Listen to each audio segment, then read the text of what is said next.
La presión de estar en un equipo como el Barça, que te obliga a ganar títulos y estar siempre al 100%. Con 15 años ya me veo de golpe metido en dinámica profesional. Durante mi vida deportiva ya tenía la cabeza para pensar que esto dura pocos años. Yo cuando jugaba siempre decía, si no has defendido bien, si no has encestado, es porque algo has hecho mal. El error que puedes cometer es adquirir un nivel de vida muy alto sin pensar que cuando te retiras caen en picado los ingresos. La mejor inversión que puede hacer una persona que gana mucho en periodos muy concentrados es en formarse. En esa época nadie lo hacía porque parecía ciencia ficción. Para mí el fracaso o la derrota no existe, sino que es una oportunidad.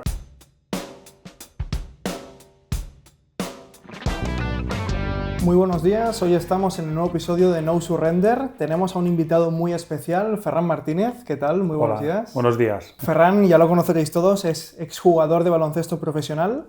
Y además también vamos a explorar otras facetas que tiene Ferran como inversor y sobre todo a nivel empresarial en el mundo de la tecnología. Así es, Ferran. Bueno, corrígeme si me equivoco, porque la verdad que tu trayectoria es muy grande, pero has jugado en el Fútbol Club Barcelona, en el Panathinaikos, el Juventud y en la sección española. Sí. Te has metido en el sector de las inversiones y en el podcast pues hablaremos un poco de toda esta trayectoria. ¿Vale? Entonces, antes de empezar, siempre nos gusta hacer unas preguntas rápidas para conocerte un poco mejor. Entonces, vamos con la primera, que es una lección importante que tardaste demasiado tiempo en aprender. Creo que he aprendido de casi todas, por lo tanto no me viene a la cabeza ninguna en concreto que haya tardado demasiado, sino que para mí lo importante es que siempre aprendas algo positivo, aunque sean cosas negativas. Y Ferran, ¿qué significa para ti el éxito? Y si ha cambiado tu percepción del éxito a lo largo de los años. Para mí el éxito nunca lo he enfocado ni al tema empresarial ni al deportivo, sino al personal, ¿no?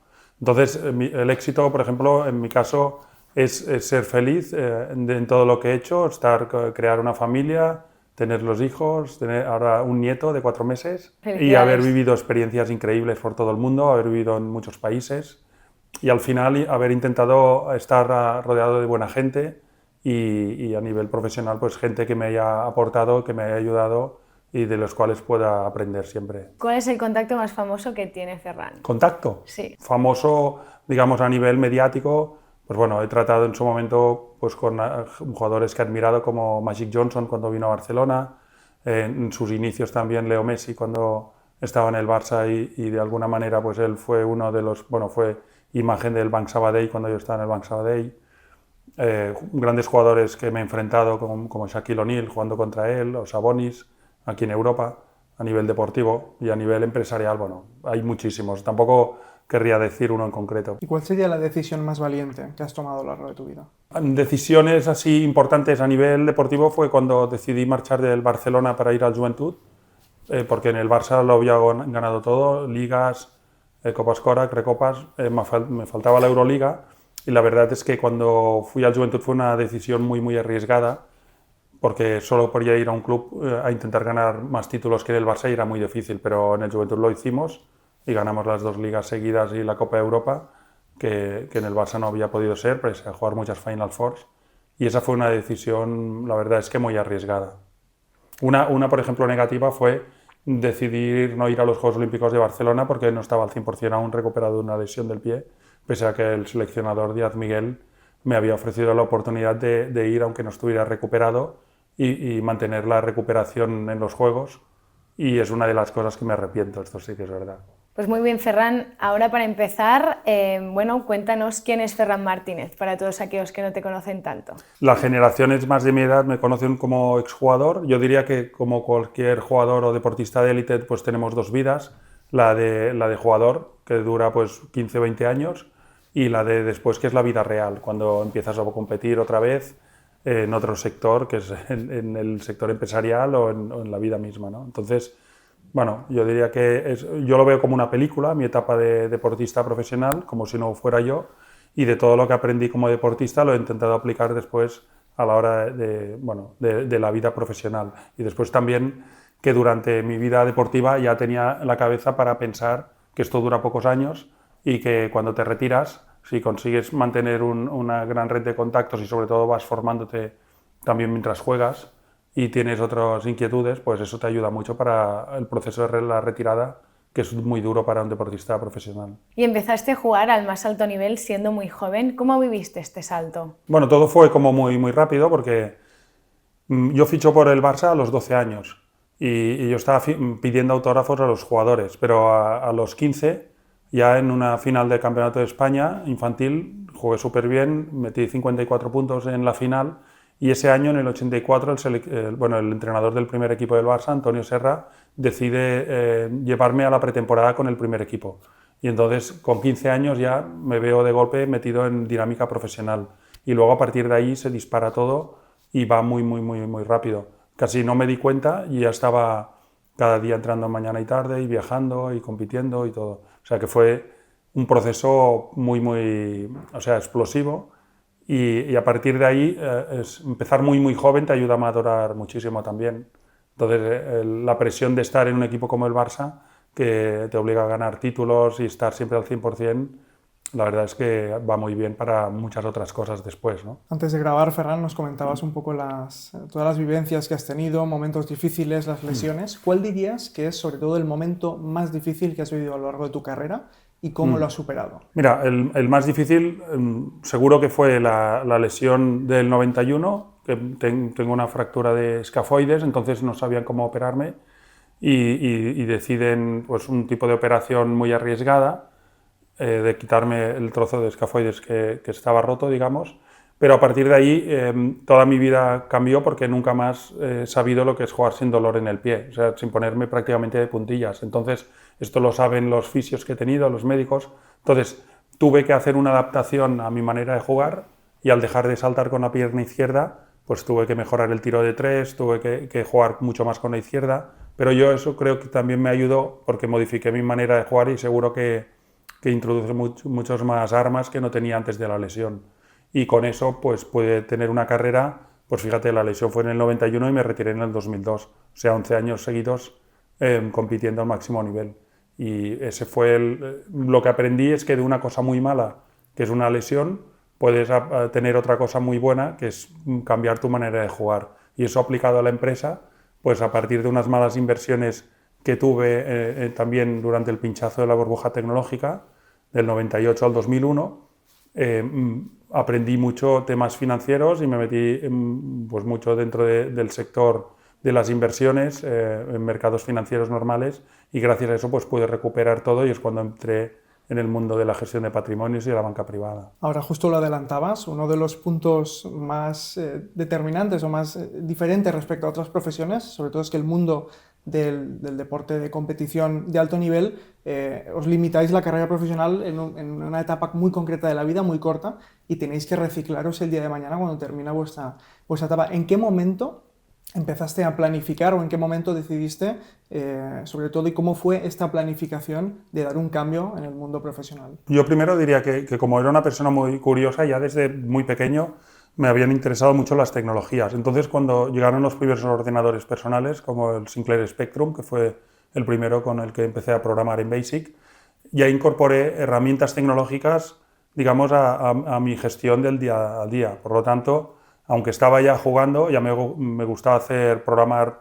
Las hojas de cálculo Excel no existían en aquel momento, entonces existían unas que se llamaban Lotus 1, 2, 3, que era como una evolución anterior a las Excel. Entonces ya empecé a hacer mi planificación financiera, ya empecé a calcular que si, por ejemplo, jugaba 15 o 20 años y tenía, yo qué sé, 10 de ganancias, si con 3 podía vivir bien, los otros 7 los dedicaba a la inversión, y utilicé las herramientas tecnológicas pues para hacer toda mi planificación a largo plazo. Y ahí es donde ya mientras jugaba ya estaba pensando, ya utilizaba herramientas tecnológicas para aplicarlas en el futuro, ¿no? Y luego también pues no dejé de estudiar nunca, porque yo creo que uno de los errores más grandes de los deportistas de élite, y ahora por suerte no pasa tanto, es que aparte de tener tu manager, tu abogado, tu asesor fiscal y tu asesor financiero o tu psicólogo, tendrías que formarte mucho financieramente para saber y tener el control tú de lo que ganas y lo que pierdes, porque muchos de ellos no saben ni lo que ganan ni lo que gastan tampoco, y lo delegan todo, que está muy bien, pero luego no tienen el control, que eso es lo grave. ¿Nos podrías bajar qué habilidades has aplicado tú del deporte con éxito en el mundo empresarial? Yo siempre digo que las 5 habilidades más importantes que se pueden aplicar a todo, profesional y al personal, primero es la conciencia, la capacidad de saber dónde estás, ¿no? Si en el deporte sabes que tienes unas fortalezas y unas debilidades, pues potencias tus puntos fuertes deportivamente y las debilidades las intentas mejorar. Y el mundo financiero exactamente igual. Yo digo siempre, primero tienes que hacer un resumen de lo que tú ganas y tu nivel de vida y lo que gastas. Y sabiendo eso, cuánto tiempo puedes aguantar ese ritmo y si se te caen los ingresos, por ejemplo, ¿no? Luego una mentalidad optimista, que cualquier deportista de élite tiene que ser optimista porque si no, no supera ni lesiones, ni malos resultados, ni nada.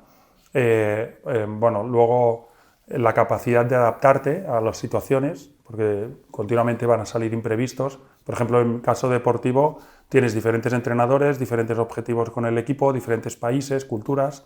Te tienes que adaptar a estos entornos y adaptarte muchísimo a la presión de tener que ganar y también a la presión de superarte día a día para ser competitivo dentro del equipo. Esa capacidad es muy importante. Luego también una muy importante es el compromiso. Cuando estás en un equipo, pues tienes un compromiso contigo, pero con tus compañeros también. Y luego cuando estás en una empresa, tienes que comprometerte también con los objetivos y con la cultura de la empresa. Entonces, ya no es hacerlo bien tu trabajo, es intentar que tus compañeros sean mejores que tú o ayudarles a crecer a ellos también, ¿no? Bueno, la última, que es súper importante, son los hábitos y la disciplina.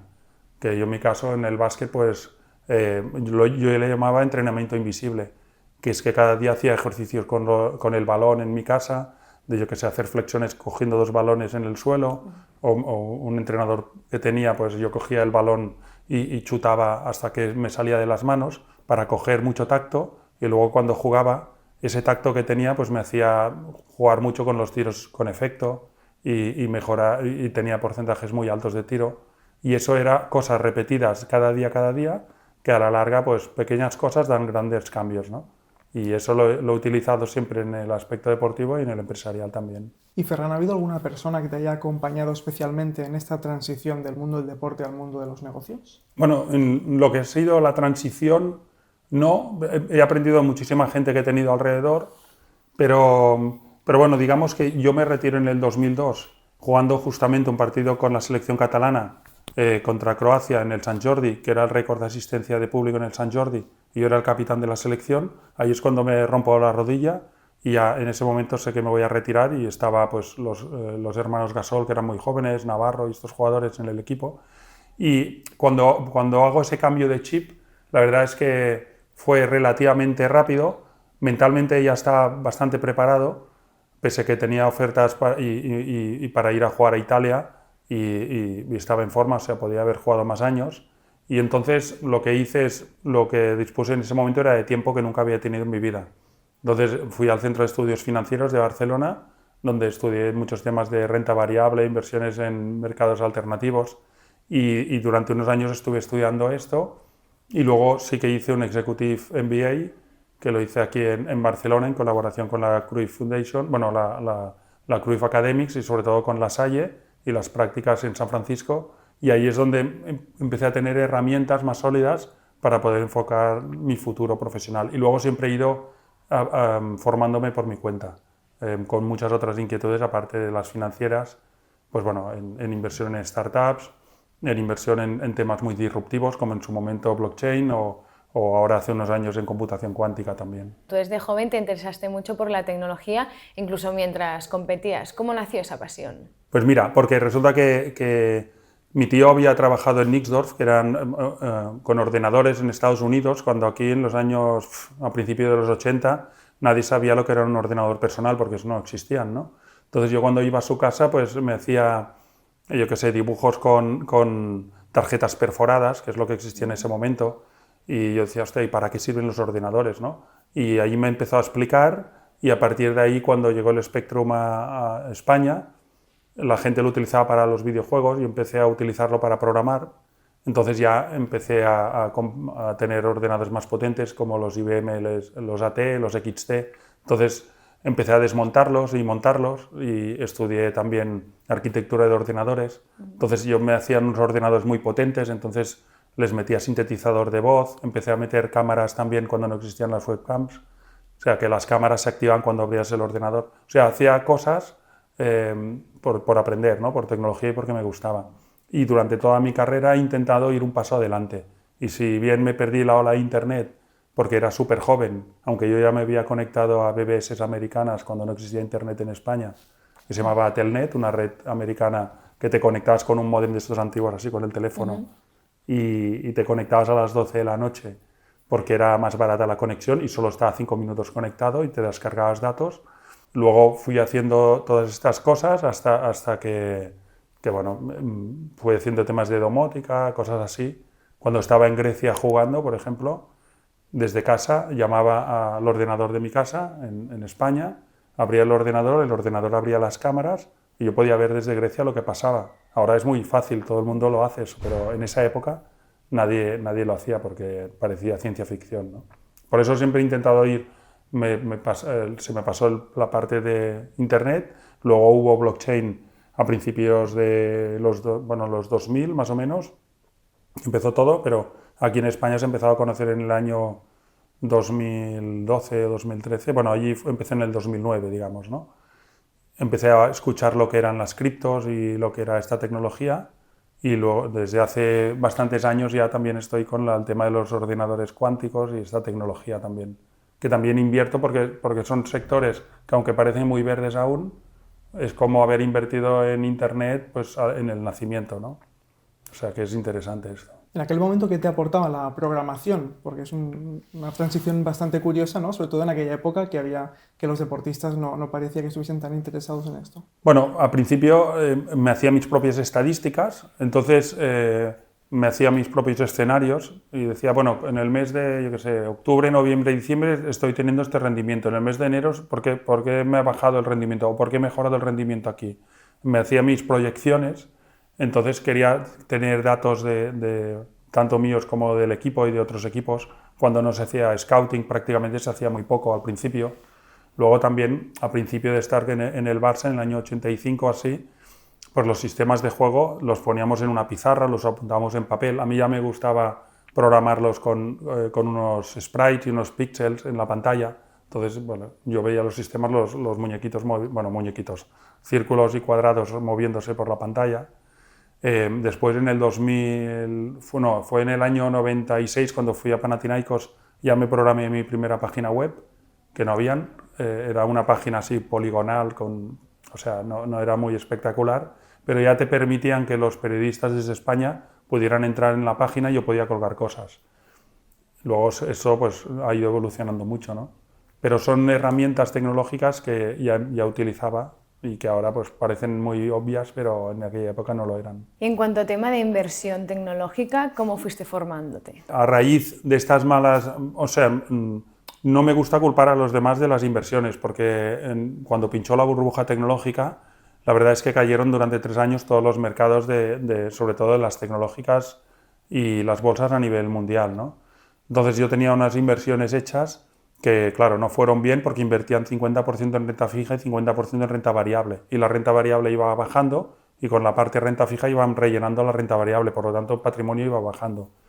Y bueno, a raíz de esto, lo que hice es estudiar en el Centro de Estudios Financieros, ir a negociar con este banco, que era un banco de Suiza, y por suerte, por acierto, lo que sea, empecé a recuperar, y estando aquí trabajando en Barcelona, llevaba ya 1 año y pico desde mi retirada, que estaba trabajando en una empresa del grupo MediaPro, que se llamaba Media Sports Marketing, un banco suizo que era UBS, me vino a Barcelona a fichar para montar un departamento de Sports and Entertainment en Ginebra, haciendo lo que yo he hecho para mí mismo, aplicado a otros deportistas. O sea, como yo tenía el conocimiento de la mentalidad del deportista, que son gente que ganaban mucho en periodos muy concentrados, o de los artistas que ganaban irregularmente, que ahora hacían un disco, una película, ahora no, ahora nada, ahora sí, ahora no, pues crear una unidad especializada y así me fichan en banco, para entrar en el mundo financiero en un banco suizo, ¿no? Y así creamos la unidad de Sports and Entertainment. Y a raíz de eso después viene Banc Sabadell, y también a raíz de una empresa que fundé con otros 4 socios que se llamaba Global Sports Advisors, que era de representación de deportistas, sobre todo de fútbol y de básquet, pues bueno, por la relación que yo tenía con esta empresa y por un acuerdo que hacemos de publicidad con Messi, como imagen del Banc Sabadell, y también por una conferencia que había hecho con directivos del Sabadell, bueno, hablo con ellos y decidimos, bueno, me fichan y montamos la unidad de Sports and Entertainment de Banc Sabadell en España. Y así estuve también pues 5 años o 6 o 7 en el Banco Sabadell, hasta que decido, pues para mí fue una experiencia increíble, aprendí muchísimo, un súper gran banco, además con muy buenos profesionales dentro, pero decido cortar esta etapa y me tomo un año sabático, y durante este año sabático montamos con otros socios también una empresa, lo que llamamos un pledge fund de inversión en startups, que se llamaba Lánzame Capital. Bueno, de hecho se llama Lánzame Capital, y es cuando empezamos a invertir en startups tecnológicas en fase seed. Y ahí es donde aprendo mucho cómo funciona el tema del capital riesgo, inversión en startups, todo esto, ¿no?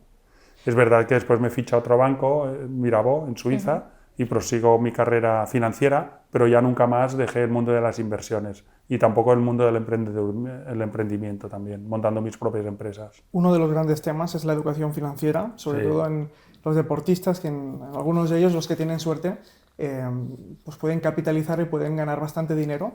Y en algunos de ellos incluso, pues, por culpa de no tener esta educación financiera, pues se han visto perjudicados a nivel profesional. ¿Cómo crees que fue tu relación con el dinero durante tu época como deportista? Primero, mi relación fue que en mi entorno de confianza, pues claro, tenía mis representantes y mi abogado, digamos, que también hacía un poco de asesor financiero porque estaba en el mundo inmobiliario, y en aquella etapa la mayoría de inversiones que hacía eran en el sector inmobiliario. Era intentar comprar oportunidades, cosas que pensábamos que iban a tener revalorización, ¿no? Piensa que los deportistas, bueno, y ahora igual, pero en aquel periodo, no los deportistas, sino según la cantidad que ganas, pues nosotros pagábamos el 56% de los impuestos. O sea, el 56% en España eran impuestos. Entonces, eso lo tienes que tener muy claro en la cabeza. No es tu contrato lo que ganas, es mucho menos de la mitad, ¿no? Por eso te tienes que hacer una muy buena planificación a futuro de lo que supone todo este aspecto. Y bueno, normalmente los de hoy en día, pues yo siempre les explico lo mismo. Lo primero básico que tienes que saber es tu nivel de vida que tienes y cuánto gastas. Y a partir de ahí, cuánto gastas y cuánto tienes, ¿no? Y ver de qué manera tú puedes planificarte y hacer un ahorro a largo plazo. Y luego tener también un colchón de seguridad por si pasa algún imprevisto, porque muchos deportistas tienen lesiones o no cumplen expectativas y se les caen los contratos. Y cuando tú llegas a un nivel de vida X, luego no lo puedes bajar, es muy difícil. Y esa es una de las lecciones que durante muchos años y actualmente intento explicar. O ahora, por ejemplo, cuando mezclas tecnología y finanzas y tokenización, por ejemplo, donde estoy ahora, que es en Rental, que es una empresa de inversiones 3.0, claro, mezclas todo lo que has ido aprendiendo durante toda tu vida, que es el mundo financiero, el mundo tecnológico y el mundo de la inversión también con deportistas. ¿Y cuáles dirías que son los deportistas que más tienes? ¿De qué ámbito? Es que yo no consideraría que no tengo deportistas. Yo cuando estaba en los bancos, para mí no era un cliente, eran amigos. Claro, eso a veces también podía ser como un poco contraproducente para el propio banco, porque es una relación personal. ¿Qué pasaba? Pues que muchas veces ellos decían, bueno, pero tú has invertido aquí, sí, vale, pues yo también, ¿no? Entonces era como un poco replicando el tipo de inversión que yo hacía. Eso era como funcionaba, y ahora siguen siendo amigos igual. Yo, como no me gusta y nunca me ha gustado aconsejar dónde invertir, sino que yo hago mis inversiones y si me quieren acompañar en las inversiones, pues perfecto, ¿no? Por eso esto lo empezamos a hacer con Lánzame, cuando invertíamos en una startup y proponíamos a nuestro entorno de confianza si querían coinvertir con nosotros. Y llegamos a tener hasta casi 1000 personas que coinvertían con nosotros, ¿no? Y es lo que yo hago ahora mismo. No es que sean invierte aquí, invierte allí, no. Yo no me gusta aconsejar ni dar consejos de este tipo.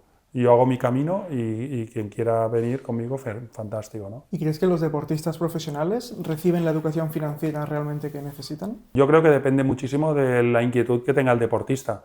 Porque es verdad que cualquier deportista, porque ahora dicen, no, es que ahora se juega mucho más, ¿no? Sí, pero en nuestra época entrenábamos mañana y tarde, cada día, y no teníamos vacaciones ni en Navidad, ni en verano, ni ningún sitio, ninguna época, ¿no? Por lo tanto, es una inquietud tuya personal. A partir de ahí, hoy en día existen muchísimas más herramientas que en nuestra época para poder formarte si quieres, porque puedes estudiar online, puedes hacer 1000 cosas. En mi época no podías. De hecho, yo viajaba con un ordenador que pesaba 5 kilos casi, que era un Epson de pantalla monocroma, pero no podías conectarte a internet, no habían cursos online ni nada. Era autoformación, digamos, ¿no?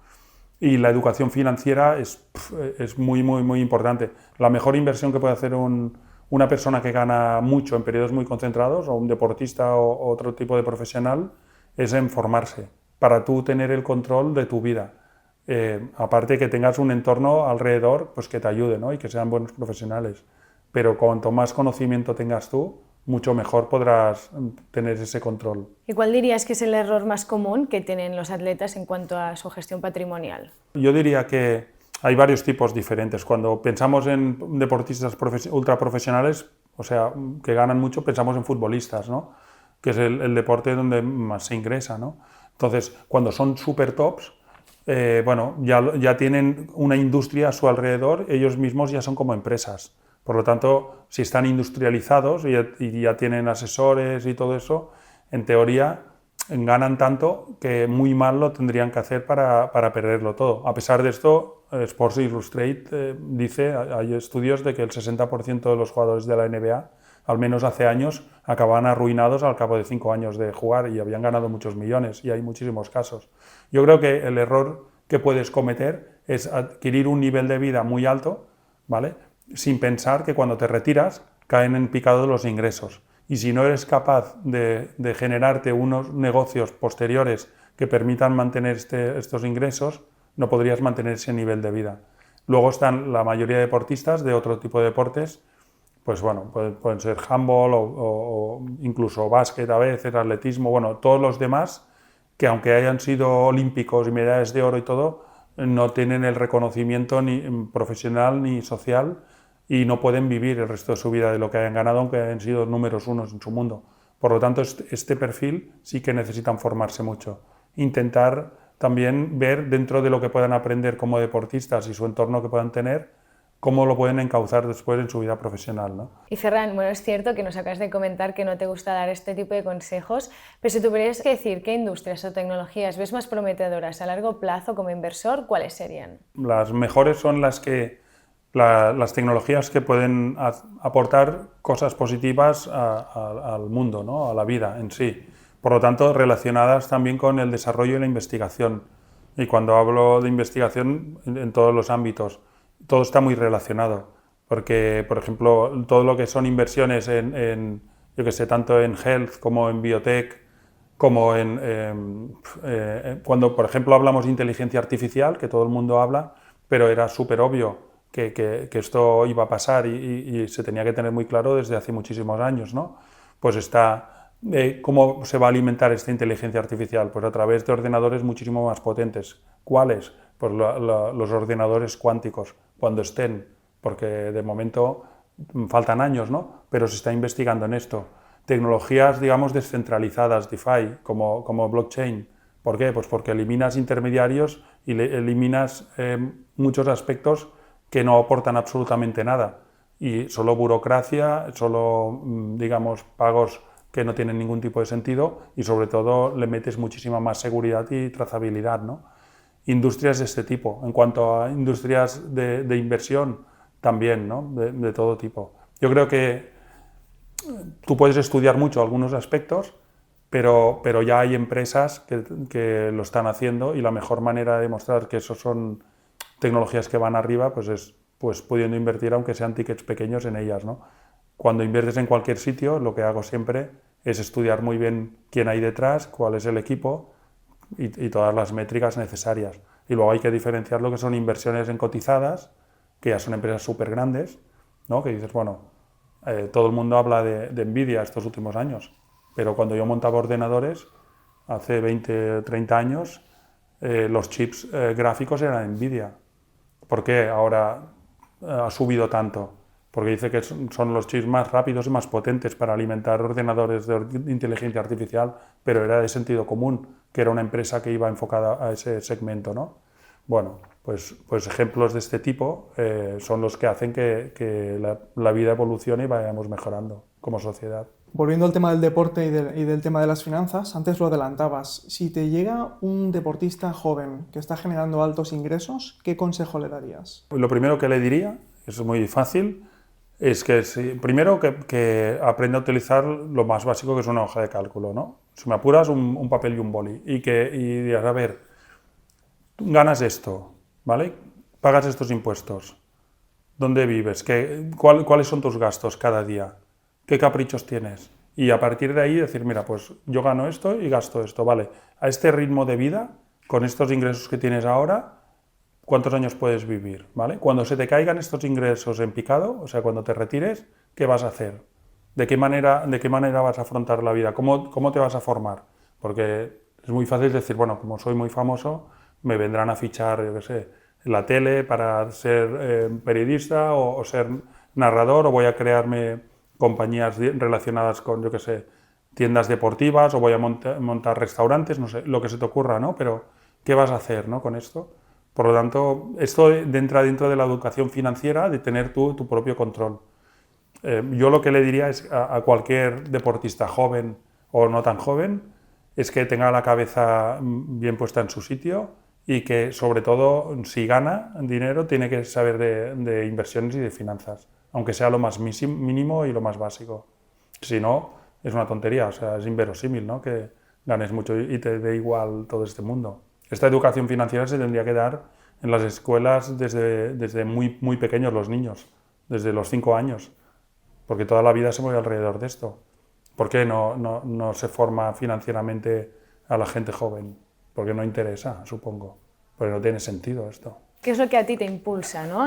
Seguir aprendiendo nuevos actores, el emprender? Bueno, igual que cuando jugaba tenía que buscarme una motivación cada día para ser competitivo en cada entrenamiento, ahora mismo hago lo mismo.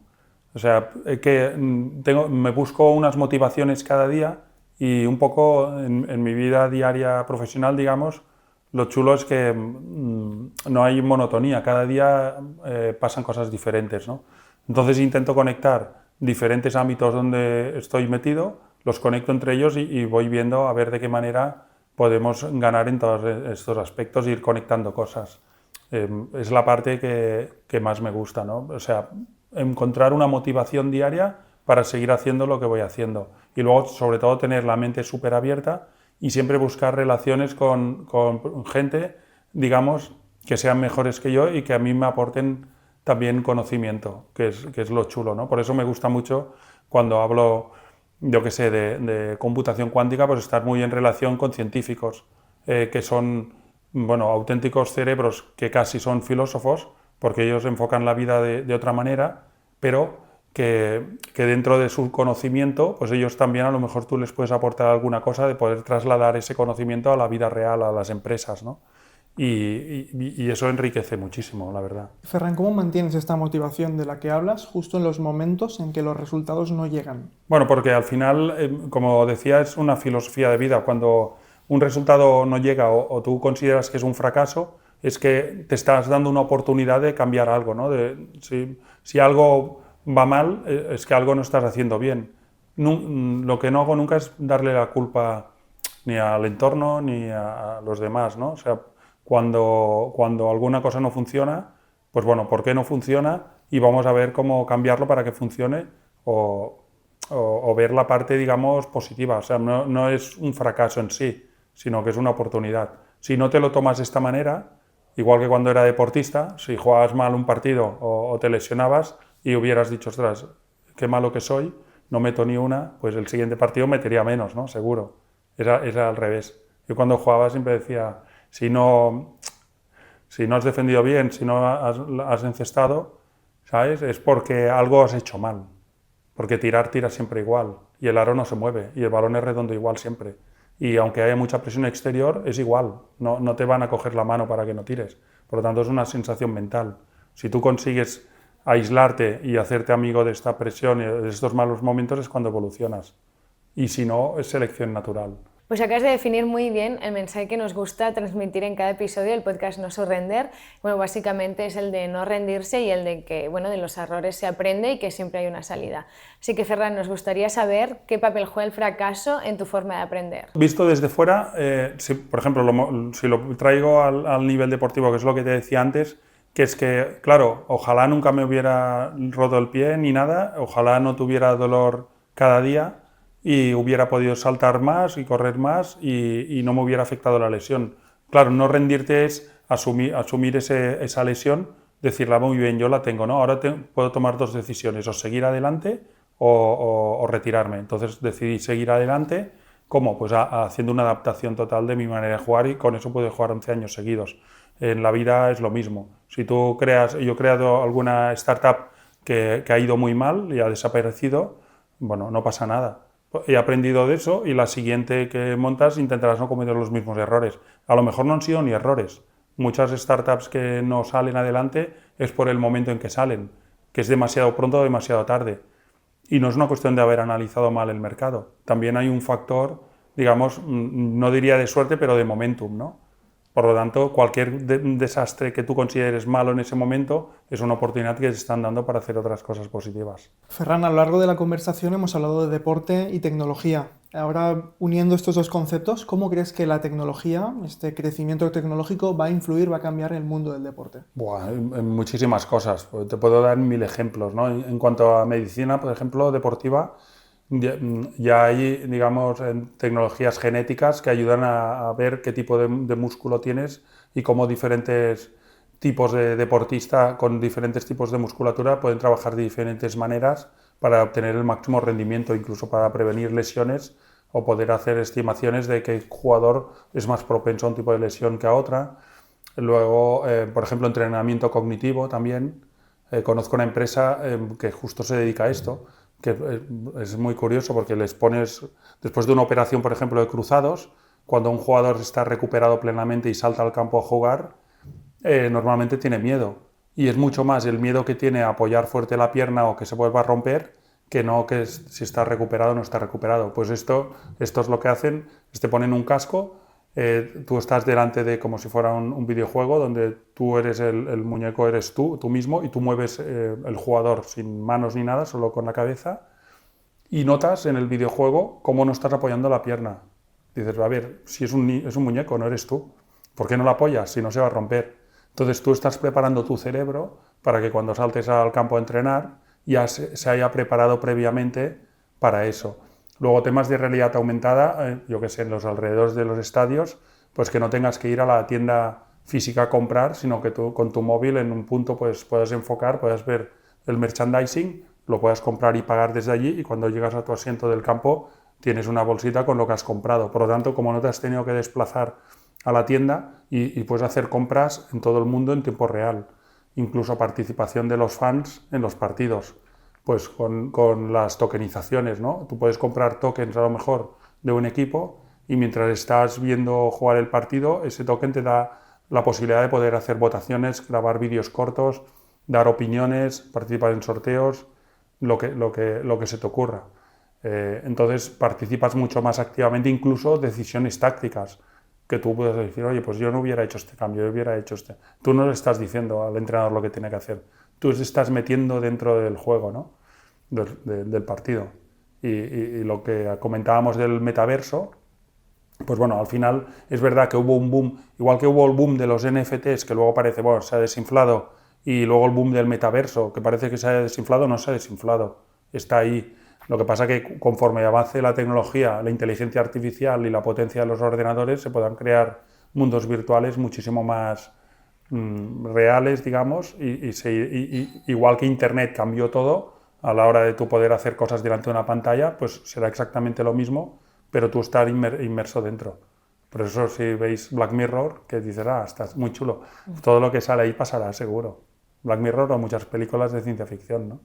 Que no, dices, hostia, qué imaginación, no, qué imaginación, sí, pero es obvio que acabará pasando. Luego tendremos que ser capaces de adaptarlo en positivo, todo esto. Mencionabas el metaverso. ¿Qué posibilidades le ves al metaverso respecto a los clubes, a los aficionados, a los deportistas? ¿Cómo en la práctica cómo se va a desarrollar? Hay infinitas posibilidades. Incluso, yo qué sé, se hablaba de que tú puedas crear un metaverso que es un estadio antes de que esté construido o esté acabado, en el cual tú tengas tu asiento como vas a tener en el mundo real, que puedes tener tus restaurantes, tus tiendas y todo, y puedas incluso ver los partidos metido dentro de ese metaverso viendo el partido real, ¿no? O sea, es un poco mezclar la realidad con la ficción. con un amigo que tengo en Miami, ellos tienen una tecnología de metaversos en los cuales las marcas ya ponen tiendas virtuales y publicidad, pero por ejemplo es muy curioso porque el metaverso representaba una plaza que hay en Miami y tú te mueves con tu avatar por dentro del metaverso y tú puedes tener reuniones en vez de tenerlas por Zoom y tú ves la persona, tú tienes la reunión con esa persona que está representado por un avatar, que aunque en una ventana pequeña pues vas viendo que es él y es su cara y estás hablando realmente con él, ¿no? Y de golpe te quieres pedir una pizza y allí dentro del metaverso hay una pizzería y dices un momento y te compras la pizza en la tienda, la pagas y sigues la conversación y desde tu casa, desde tu ordenador, pues llaman al timbre y viene el pizzero con la pizza que tú has comprado dentro del mundo virtual y lo has comprado en el mismo comercio que estaba en esa tienda virtual. O sea, posibilidades son infinitas y en todos los sectores. Lo que pasa es que hay que ir paso a paso. El mundo del metaverso también es una evolución de una especie de metaverso que se quiso crear hace 20 años, que no cuajó porque era demasiado pronto, ¿no? Y todo esto irá evolucionando, seguro. ¿Y qué potencial crees que tiene el blockchain, más allá de los NFTs que has estado comentando antes, dentro del mundo del deporte?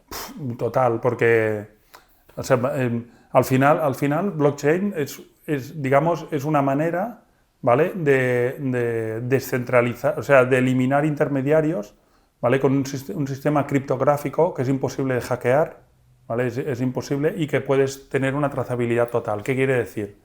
Que tú, por ejemplo, utilizando blockchain, puedes, por ejemplo, una relación de los socios con su propio club, tú puedes crear un token, ¿no?, que te dé unas posibilidades de poder hacer cosas, interactuar directamente con el club, con los jugadores, incluso en situaciones deportivas. Al final, puedes hacer que la gente no solo se siente a ver un partido, sino que, porque está comprobado, hoy en día, aunque tú estés viendo un partido, la gente está continuamente con el móvil y están chateando mientras has visto qué jugada, hostia, qué malo, qué bueno, no sé qué. Pues todo eso, que ya lo están haciendo, pues se podrá hacer directamente participando tú, por ejemplo, de decir, hostia, yo voto esto como la mejor jugada del partido. Pues los que hayan votado, los que hagan las votaciones hasta ahora participan en un sorteo de un meet and greet con el jugador favorito del partido. O que puedan tener acceso a mil oportunidades de hacer cosas, ¿no?, en función de si tienes más tokens o tienes menos tokens. Pero también es una fuente de ingresos muy importante para el club, porque si tú estás aquí, por ejemplo, y eres del Barça, pues vale, están los socios del Barça y la gente del Barça, pero en Japón, en China, en Australia, donde sea, hay mucha gente que también son aficionados, ¿no?, y pueden también tener tokens del club y pueden participar de muchas oportunidades de hacer cosas con el club. Entonces, estás abriendo a todo el mundo 1000 posibilidades. Los NFTs, por ejemplo, también funcionan muy bien, la NBA lo ha demostrado, pero claro, se centró mucho en un tema que eran como unos cromos, que al final también eran vídeos cortos y se han comercializado, pero tienen muchísimas posibilidades también. O sea que yo creo que es un sistema que poco a poco se va a ir implementando, como se implementó poco a poco Internet, porque yo me acuerdo al principio de Internet y que decías, sí, no, pero podrás comprar por Internet. Y la gente decía, sí, hombre, yo no voy a comprar nada que no toque y no vea en la tienda. Es una tontería todo esto. O Amazon, al principio, que vendía libros, cuando decían, no, vamos a vender todo.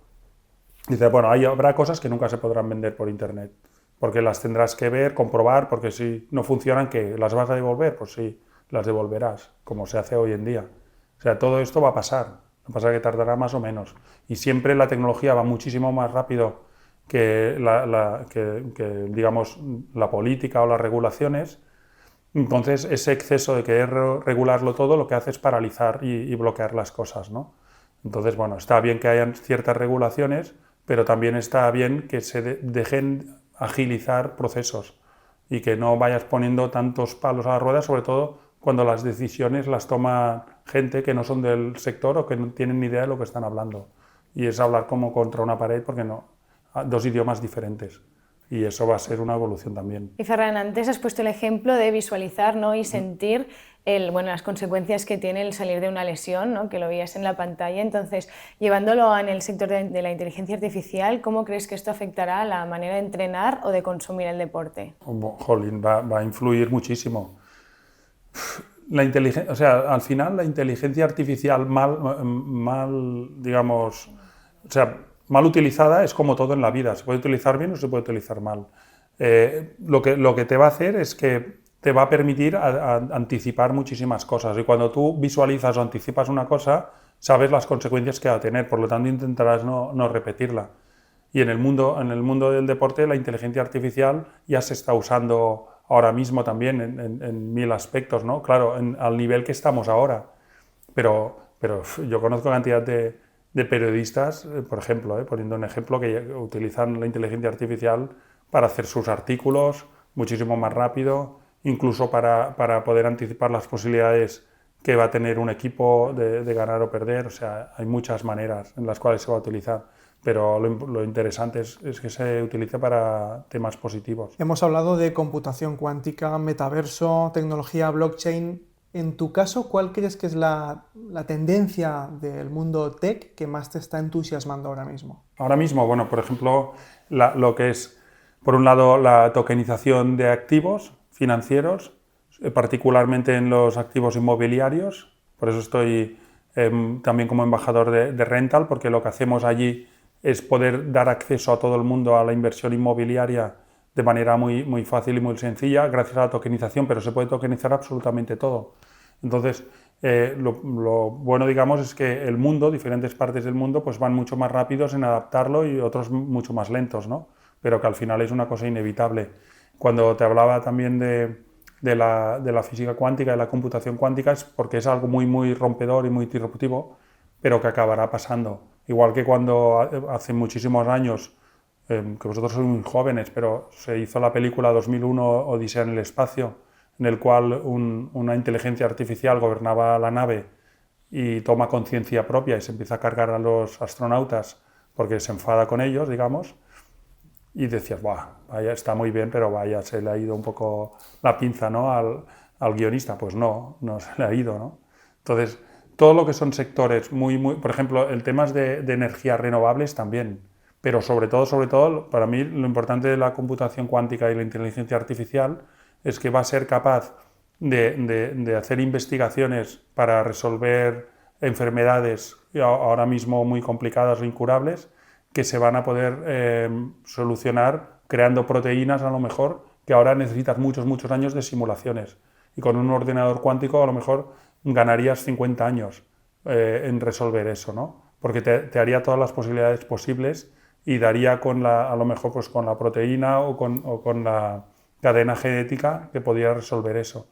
Y todo lo que sea mejorar la calidad de vida de las personas, pues es muy interesante. Y como siempre, también la tecnología blockchain también te puede dar acceso a disponer de dinero en países como África o la India o sitios así, que es mucho más complicado, porque Internet está conectado en todo el mundo, ¿no? Y hay muchísima gente conectada a Internet que no tiene ni cuentas bancarias aún. O sea, seguro que por estos sectores son los que más me interesan ahora mismo. Entonces, si pudieras volver atrás, ¿cambiarías algo de los inicios de tu carrera? Cambiaría cosas, la verdad. Por ejemplo, en su momento, pues no existía Internet, por lo tanto, cuando tuve opciones de ir a la NBA, pues había firmado contratos largos con el Barça y nunca había dejado una puerta abierta a poder ir, ¿no? Cuando tenía muchas ofertas de equipos de la NBA y podía haber ido seguro, ¿no?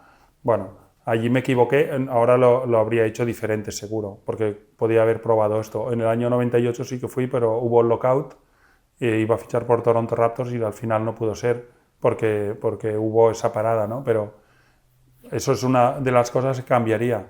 Y luego, claro, con la experiencia que ahora tienes, tomarías decisiones muy diferentes. Pero no es una queja, o sea, es normal, ¿eh? A todos nos pasa. Lo que es lo importante es que nunca vivas del pasado y que no pongas como excusa decisiones del pasado que te condicionen el futuro, sino que cada día es un aprendizaje. Eso es lo más importante. Y para terminar el episodio, ¿qué significa para ti no surrender? Bueno, pues básicamente es nunca darte por vencido, porque al final somos la actitud que tengamos. Y para mí no surrender es esto, ¿no? O sea, es cada día reinventarte, cada día buscar un motivo, una motivación especial para tirar adelante. Y que al final, pues, como os decía al principio, para mí el fracaso o la derrota no existe, sino que es una oportunidad. Pues eso para mí es no surrender, es seguir avanzando y con una mentalidad positiva. Pues Ferran Martínez, muchas gracias por venir hoy a nuestro episodio de No Surrender. Ha sido una conversación muy agradable, muy gratificante. Hemos aprendido mucho, sobre todo en la parte de la trayectoria profesional en el mundo del deporte y luego el reciclaje profesional que has tenido en el mundo de la inversión y el mundo de la tecnología. Así es, Ferran. Bueno, muchas gracias por todos los tips, la experiencia y bueno, yo creo que aquí podemos destacar un mensaje clave que es el de no rendirse y el sobre todo de aprender de los errores. Y muchas gracias a todos vosotros que estáis con nosotros en cada episodio, cada 2 semanas. Os agradecemos que hayáis estado hoy escuchando una charla interesantísima con Ferran Martínez y nos vemos en el próximo episodio. Hasta pronto.